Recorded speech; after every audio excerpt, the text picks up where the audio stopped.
can't tell if this is a normal looking shot. Hi everyone, I'm Tini Howard. You might know me from my work as a comic book writer.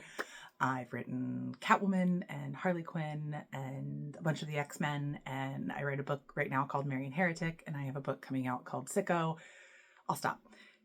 Or you are familiar with me because you saw me on Jeopardy on April 17th, 2026. I was one of 3 contestants on Jeopardy alongside Toto Zhang and Jamie Ding.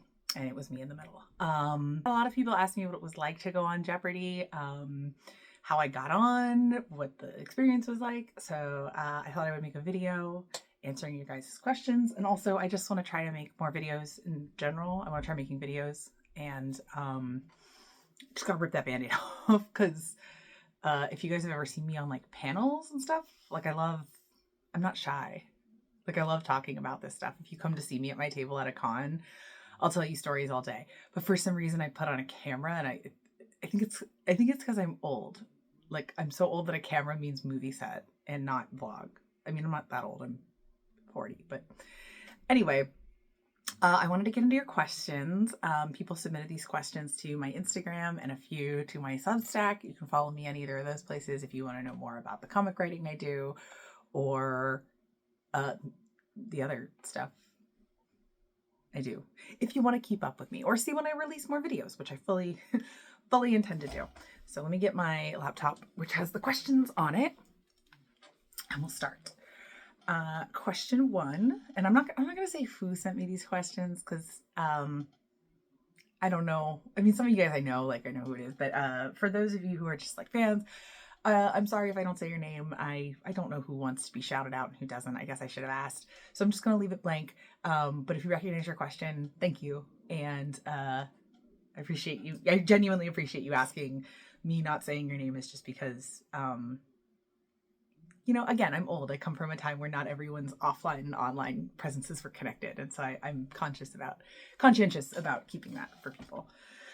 Okay, so the first question was, how'd you prepare or study for the show? This is a question I get a lot, and it's one of my favorite ones to answer because it was a process. There's certain stuff like you can't study for, right? Like a lot of people have said, a lot of it comes from just having like a curious mind, like a trivia brain, which I've always had. I was a trivia kid. My dad used to quiz me at the table, and to this day, I love trivia games. Now, I'm not like a go out competitive trivia person, and I met people through Jeopardy. A lot of people that do Jeopardy are, and that makes a lot of sense. It's like, you know, getting to the pros if you're an amateur. That's just not me, but I do a lot of like trivia and like mental games. Like I love Trivia Pursuit. I'm always playing the trivia. If you go to like Buffalo Wild Wings or whatever, I'm just really showing my working class vibes here. If you go like Buffalo Wild Wings and there's like the trivia, I'm always playing that. I love games like GeoGuessr. I love to play with Sporkle, and Sporkle was a big part of my studying. If you're not familiar, Sporkle is a place where people can submit tests of all kinds, and a really useful thing about it that I used for studying is I could be like countries of Africa and their capitals, or mountain ranges of North America, or vice presidents by year, and it would like bring up something that I needed to study. And that was a lot of what I did. I did have kind of a like study guide, not like a formal one, but I had my own kind of informal like study guides, and I have like some pages. I would do some writing exercises. This is a funny one. You can see me writing down all of the states and their capitals from memory, trying, you know, to get myself to just drill that information, and then longest rivers, tallest peaks, stuff like that. World capitals here. And I'm going to tell you guys, all of you watching this, even the really smart ones who are watching this being like, okay, I'm going to do Jeopardy. You don't know this stuff like you think you do. And that's what surprised me when I really started studying Jeopardy instead of just sitting on my couch and playing at home. When it was like, play like you're really playing, like you have to summon this from nowhere. And you can't just be like, oh yeah, that one. It's hard. Like, you know, you might, if somebody asks you about like the Carpathian Mountains, the Ural Mountains, and the Caucasus Mountains, you might vaguely be able to be like, oh, those are all kind of in central, where Europe and Asia kind of meet right over there, right? Like about that. Yes, you'd be correct. But that's not what Jeopardy's going to ask you. They're going to ask you what countries. They're going to ask you what peaks. They're going to ask you where it borders. They're going to ask you about every continent, or they could ask you about any continent and the tallest mountain ranges and the longest rivers. So it's like, you think you're like, yeah, longest rivers in the world. I know that, like tallest peaks in the... When you really start studying it, you're like, oh, like, yeah, Everest K2. And then what? I'll tell you this for free. The top 10 are all still in the Himalayas, and the tallest one outside is in South America, if you ever get asked. That's a common one Jeopardy likes to ask. So yeah, I did a lot of studying just watching Jeopardy. They're also J Archive, I think it's called, is the site that puts up every night's questions and answers, so you can study that way. I liked watching the show to study. I also, my favorite weird thing I did to study was I would walk around, just I would go to one of the YouTube channels that's just hours and hours of old random Jeopardy rounds, and I would put it in my headphones while I walked around or did chores or did errands. And it was just got me into the pattern. It got me into the mindset. I learned that Jeopardy will often ask certain styles of questions about certain things. It was just a mass exposure. It was an immersion camp, a language immersion camp into Jeopardy, so that I could get the vibe of what's asked about often, that kind of stuff. So yeah, that's mostly how I prepared and studied. And I did that for probably really dedicated for 4 weeks, where I was anytime I wasn't working, I was doing Jeopardy.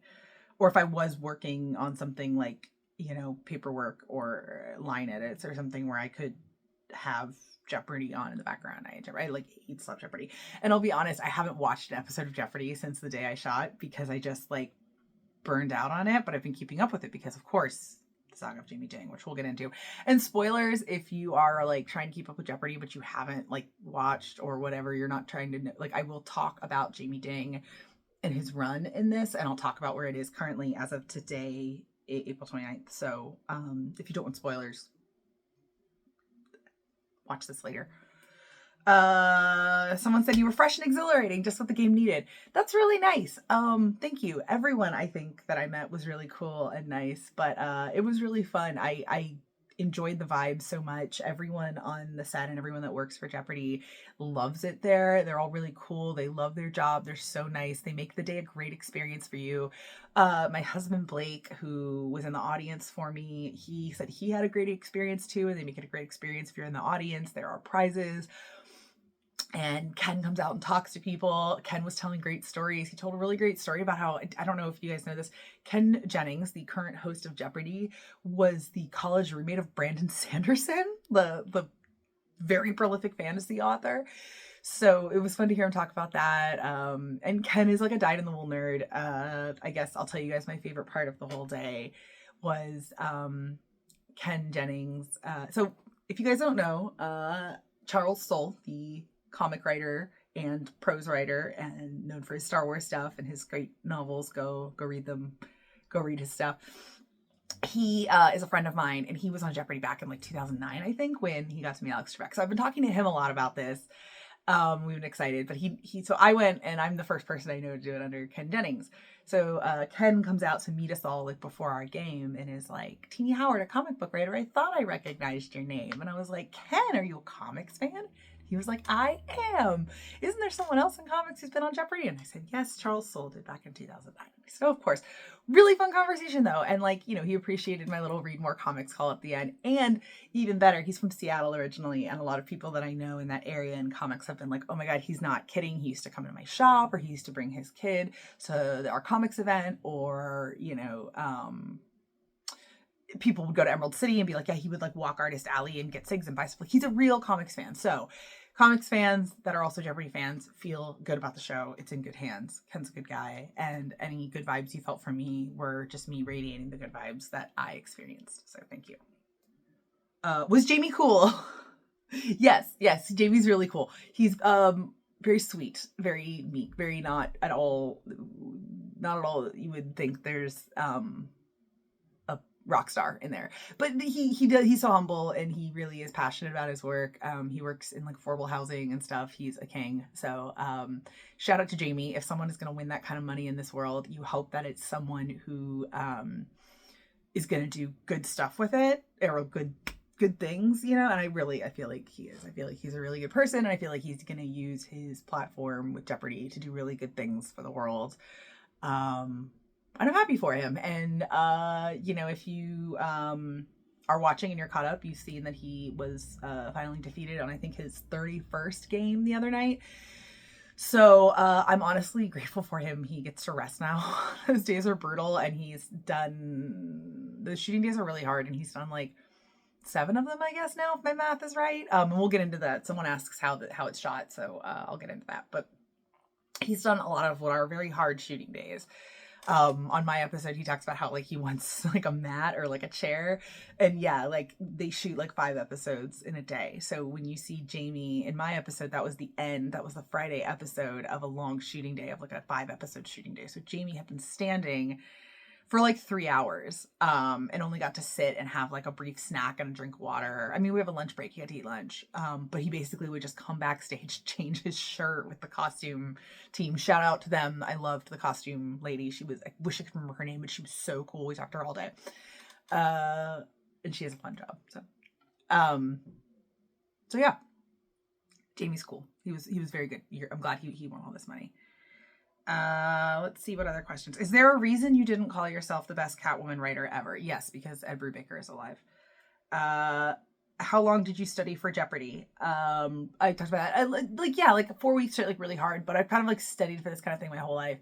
Even applied, like I think in 2023 was the first time I took the test. Or maybe it was 2024, because I've been playing a lot of GeoGuessr. So when did GeoGuessr come out? Anyway, like that, I just like this stuff.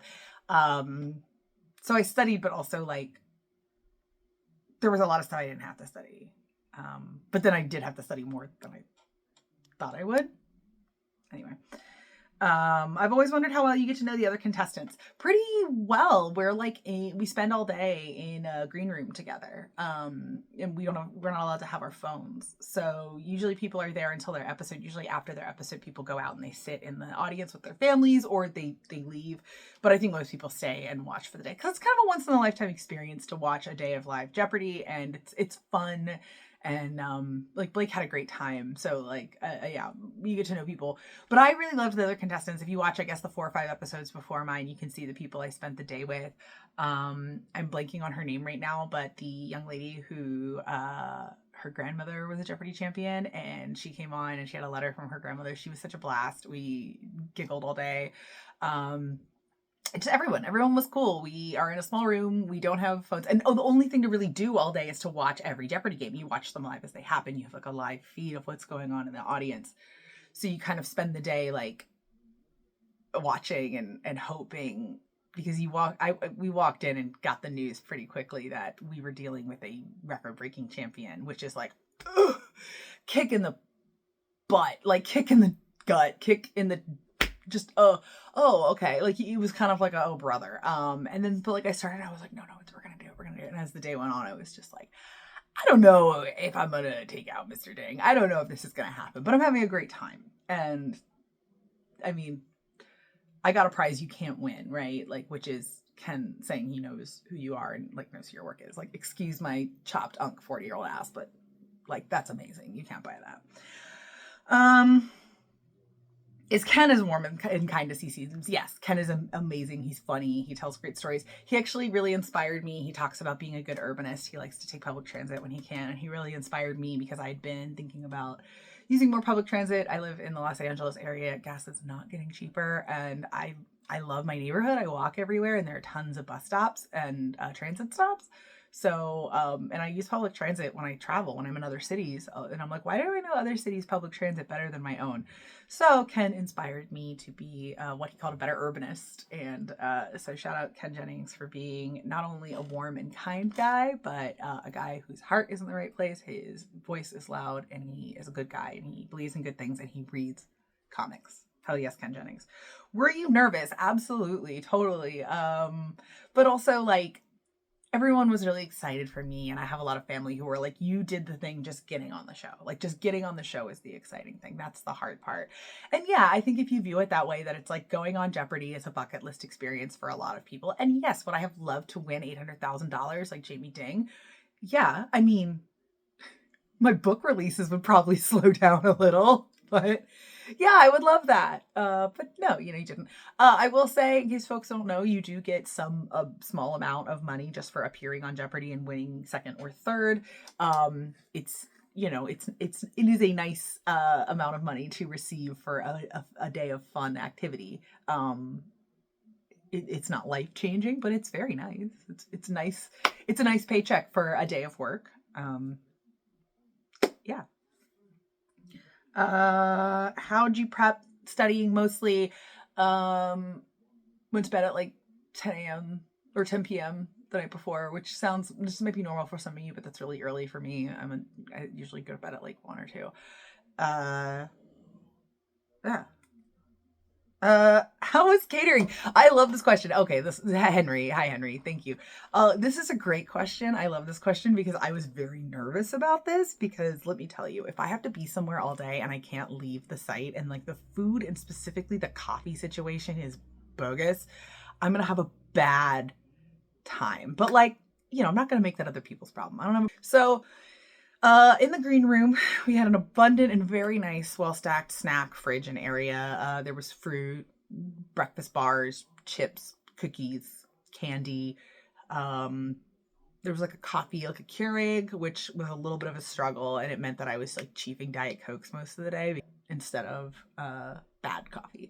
But I don't like that. Like it gets me twitchy and stuff. So I was feeling kind of twitchy until lunch. Thankfully I didn't have to compete before lunch. Like they throw you all in a green room and you don't know who's going up next. So like at the end of every episode, they'll be like, okay, Tini Howard and Jamie Ding, of course. Jamie wasn't all of them. And then like Tini Howard and like Toto's egg or whatever. And they'd like call us. But so like Toto and I were like the last two called for our day. So all day I just sat there and like watched other people get called up and, as Blake said, fed to the Jeopardy monster because Jamie is just the Jeopardy monster.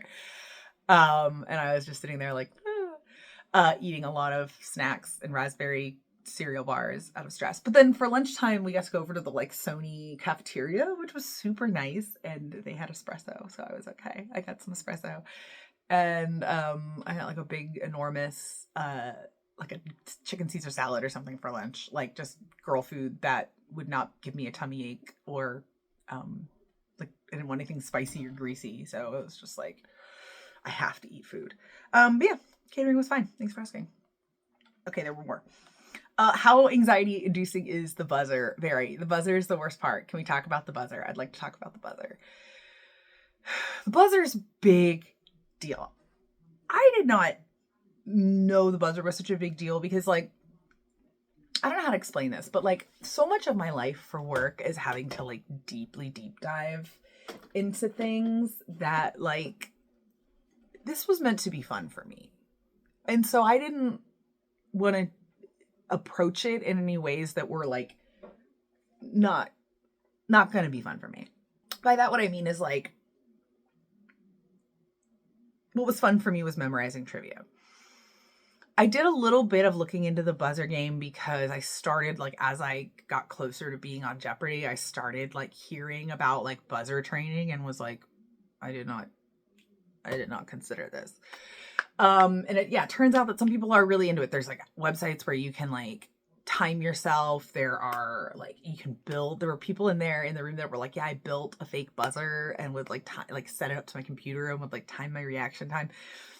So the way it works is like, it's a question, and then when he finishes talking, there are lights that come up, and you can't buzz in until the lights come up. But some people say that it's actually better to go by Ken speaking than it is the lights. And they give you time to practice with the buzzer, during which I will be forthcoming with you all. I was openly the only practice contestant that had like buzzer difficulties. If I had to guess, I'd say it's two things. One, my thumbs aren't great. I do a lot of video games and I do a lot of crafts, and I have like arthritic issues in my body. So, this was not, this motion hurts for me. Like I didn't think about this. So that's why, like, if you see me doing this and stuff, it's because I'm trying to be faster. The other thing is that I wore little like press-on nails, which I'm not wearing now. My nails are black. It's not because I'm filthy, and it's not because I was touching the Darkhold. It's because I was dyeing a corset black. Anyway, I wore fake little nails, and I think this is the right buzzer. That hurts for me, man. My thumbs are messed up. This, I think, is the right buzzer motion. But I was limited to this, and like you see what I mean? The physics of that. So the buzzer messed me up. Buzzer was my biggest op the whole time. But we prevail. We did fine. But if I could change anything about that day, like if I could go back and change anything, at 11 a.m. when I was considering chewing my fake nails off, I wish I'd done that. So cool to hear Marian Heretic shouted on national TV. Yeah, kind of, right? I think there are, I kind of had to talk to them beforehand because I was like, what are the limits? Because they tell you, like, don't promote anything, but then they'll ask you sometimes, like, what's your foundation or organization? And, like, it seemed to me like I would feel personally better shouting out comics as a unified group than like shilling for anyone, right? Like I don't want to, I run the risk of shilling for like Marvel or DC or for other company. Like, and I don't want to get in trouble with any of the companies I worked for. So I was pretty vague. I was like, I read a book about a nun.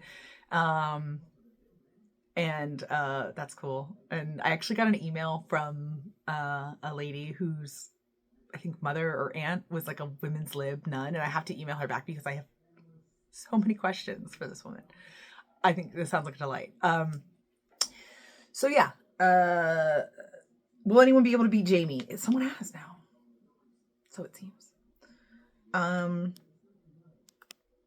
Oh, and about my other book that I talked about, the game show. I can't announce it yet, but it's fun. It's very different from a lot of what I write, but it's like fun.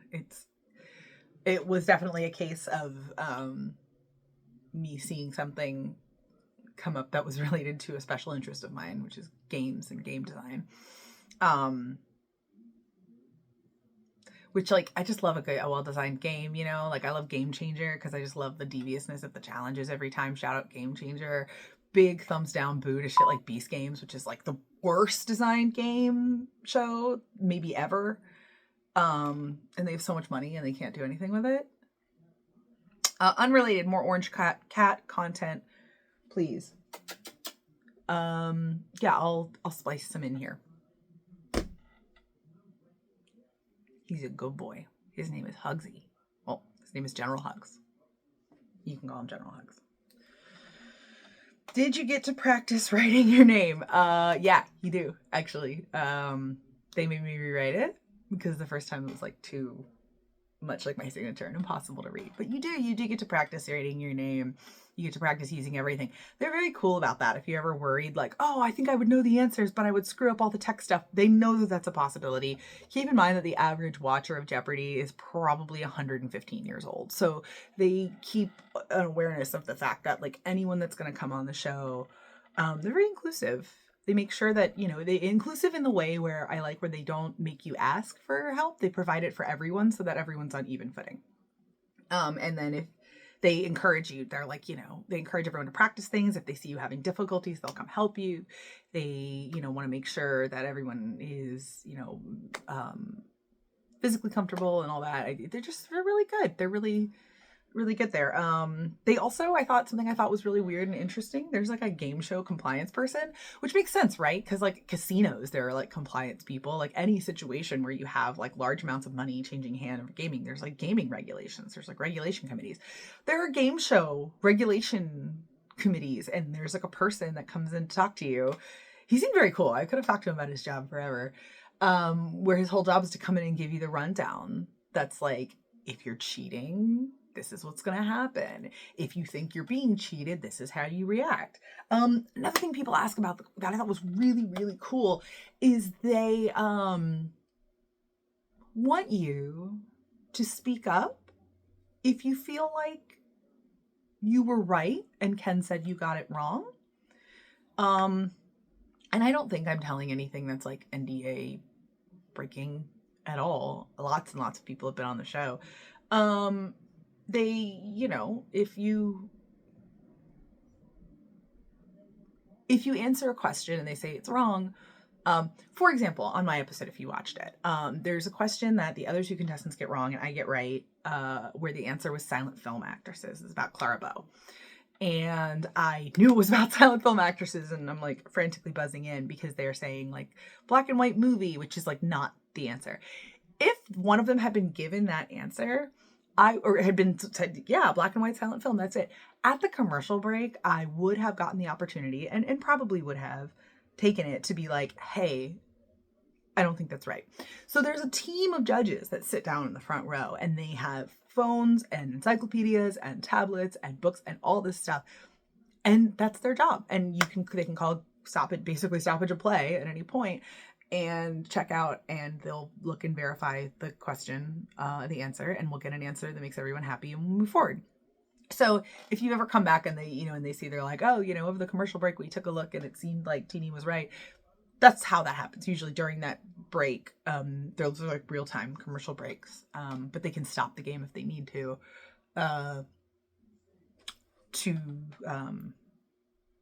make sure everyone's happy with the answers.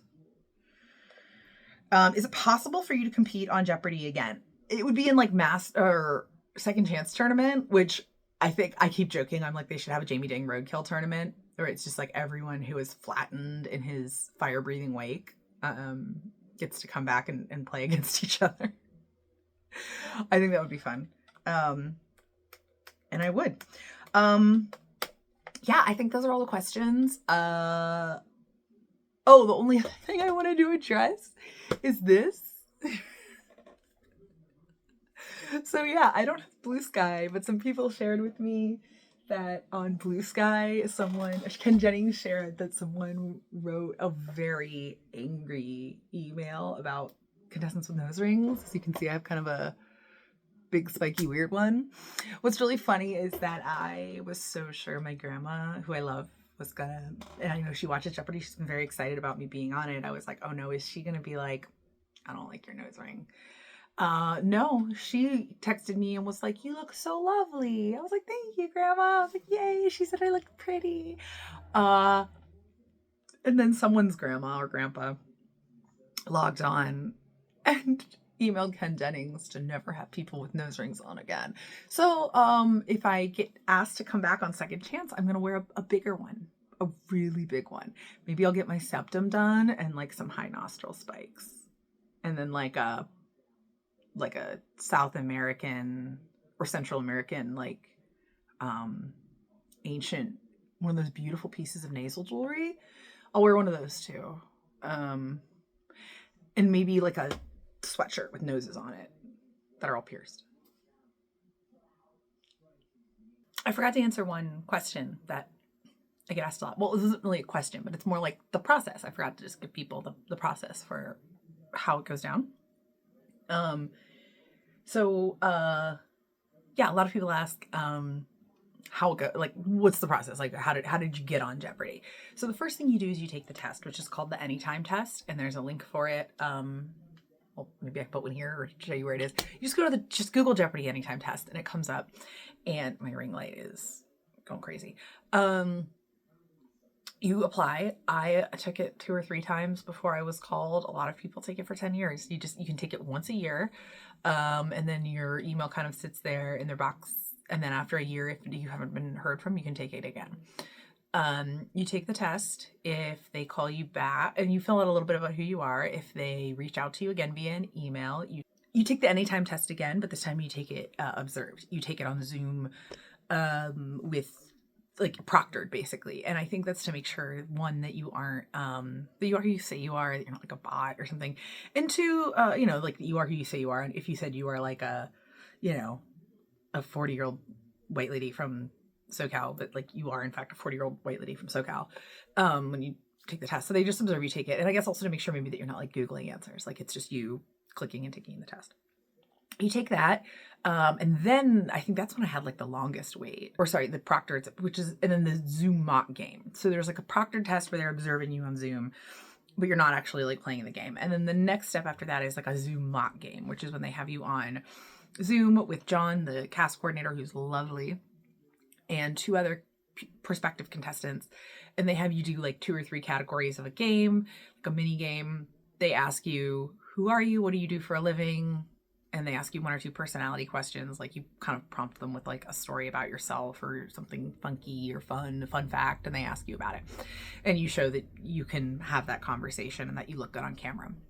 And then that, from there, is where you will get the cast call to come and do an actual show. So you don't actually go there in person before you're cast. Nowadays, it's all Zoom. And I had the benefit of being kind of like a lovely alternate, because, I mean, I wasn't an alternate. They were like, you're not an alternate, like, you're cast. But they had a couple different perspective days for me that were like spread apart. I think February 27th maybe was my filming day, or 23rd. It was in end of February. And I live nearby, and there were a lot of people who would have to fly in, you know, and like, they might not, like, if a game runs long or if something weird happens, they usually end up sending like 1 person home at the end of the day to come back the next day. And they usually want that person.